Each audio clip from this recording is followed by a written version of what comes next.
Hi friends, welcome back to my channel. ఇప్పుడే అందిన వార్త ఏంటంటే హైకోర్టు కీలక తీర్పు 2 ఏళ్లు రద్దు. ఆ వివరాలంటే ఈ వీడియోలో తెలుసుకుందాం. వీడియో ఎక్కడే కానీ స్కిప్ చేయకుండా ఎండ్ వరకు చూడండి. అప్పుడే పూర్తి ఇన్ఫర్మేషన్ అర్థమవుతుంది. అలాగే వీడియో నచ్చినట్లయితే ఒక లైక్ చేయండి. ఇంకా సబ్స్క్రైబ్ చేసుకున్నట్లయితే మన ఛానల్ని సబ్స్క్రైబ్ చేసుకోవడం ద్వారా నేను చేసే ప్రతి ఒక్క వీడియో మీ వరకు రీచ్ అవుతుంది. ఒక విషయానికి వచ్చినట్లయితే ఉద్యోగులు 62 ఏళ్ళు పూర్తయ్యే వరకు సర్వీస్లో ఉండవచ్చు అని హైకోర్టు స్పష్టం చేసిందండి. పీఏసీఎస్ ఉద్యోగి 60 ఏళ్ల తర్వాత పదవీ విరమణ చేసి ఇంకా 62 సంవత్సరాలు పూర్తి కాకపోతే అలాంటి వ్యక్తిని మళ్ళీ నియమించాలని ఆదేశించిందండి. సో ఈ ఉత్తర్వులు 60 ఏళ్ళు పూర్తి కావడానికి ముందు అలాంటి వారిని మళ్ళీ నియమించాలని ఉత్తర్వుల్లో పేర్కొంది. బకాయిలు వేతనాలు చెల్లించాలని కూడా వెంటనే చెల్లించాలని ఆదేశించింది.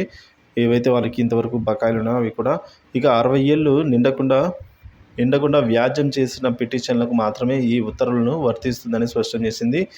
ఈ మేరకు హైకోర్టు న్యాయమూర్తి జస్టిస్ గన్నమనేని రామకృష్ణ ప్రసాద్ ఇటీవల తీర్పు విడుదల చేశారండి.